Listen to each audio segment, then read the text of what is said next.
في يوم من الأيام جات لي سيدة من الكنيسة وادتني ورقة. القصة ديت بيحكيها كاهن من الكهنة اللي موجودة في الكنيسة عندنا. بيقول إنها قالت له: يا أبونا، خلي الورقة دي معاك، دي فيها أسرة مجروحة، يا ريت قدسك تفتقدها. وما قالتش أي تفاصيل تانية. إحنا عندنا في الكنيسة مقسمين الشعب ل 32 مربع، وكل كاهن عارف منطقته. بصيت في العنوان لقيت إن المنطقة دي اسمها منطقة سفير في مصر الجديدة، تبع كاهن تاني معانا اسمه أبونا يوحنا. قلت له: بركة، دي ناس في شدة ومحتاجين كاهن يعزيهم. طبقت الورقة وحطيتها في جيبي، وعشان مكتب أبونا يوحنا لازق في مكتبي، قلت لما أقابله هديها له. المفاجأة إن بعد يومين تلاتة قابلت أبونا يوحنا فعلا.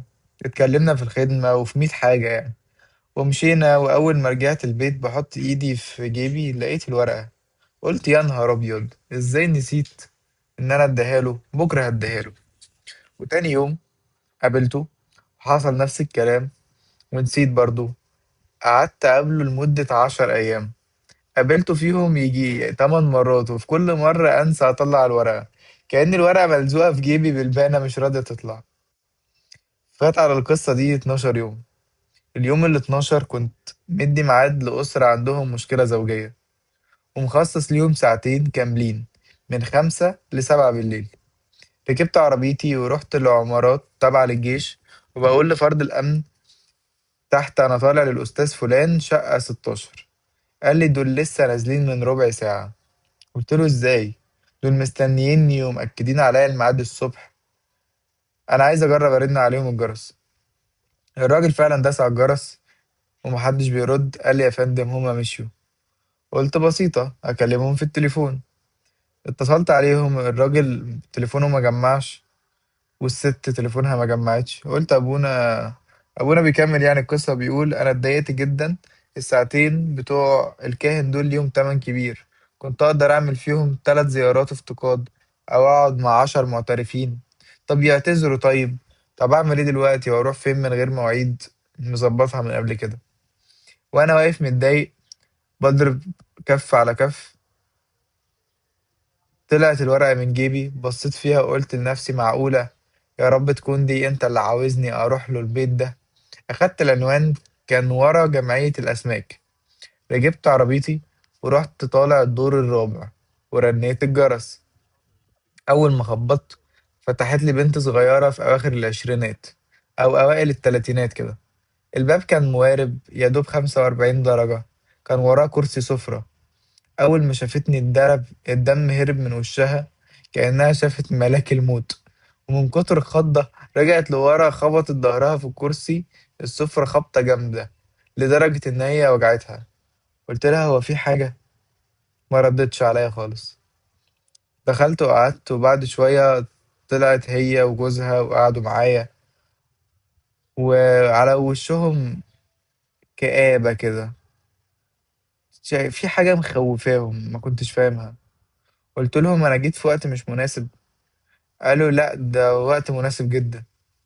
قُلت لها: يا بنتي، أنتِ اتخضيتِ لمّا شُفتيني، هو في حاجة؟ أنا كل اللي أعرفه إن معايا ورقة مكتوب فيها أسرة في محنة، وما أعرفش أي تفاصيل. الست بدأت تتكلم وقالت لي: يا أبونا، من أسبوعين ابني اللي عنده سنتين بلع سودانية، وقفت في زوره، وشه أزرق وما عرفناش نطلعها، نزلنا بيه المستشفى، لكن بعد محاولات كتيرة ابني مات.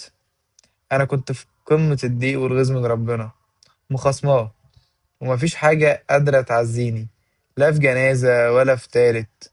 وبعدين كنا محتاجين ورقة من مستشفى كليوباترا اللي قريبة من الكنيسة. وقعت هناك جوزي قال لي: تعالى نخش الكنيسة نقول أبانا الذي. قلت له: لأ، مش هخش، خش انت، أنا هفضل مستنياك بره لغاية ما تولع الشمعة وترجع. لكن دخلت، وقفت على الباب من ورا، وكانت الكنيسة بالنسبة لي كان جواها العشاية شغالة، ولقيت أبونا: أنت اللي كنت بتوعظ. أول ما دخلت رشمت الصليب، وسمعتك بتقول في العظة كلام عن عدم فهم حكمة ربنا. وكنت بتقول ساعتها برضو إن إزاي يبقى واحد عنده 95 سنة وعايش، وطفل عنده سنتين ويموت. الكلمة دي زلزلتني، لأن ابني مات وهو عنده سنتين. جوزي رجع وقال لي يلا نمشي.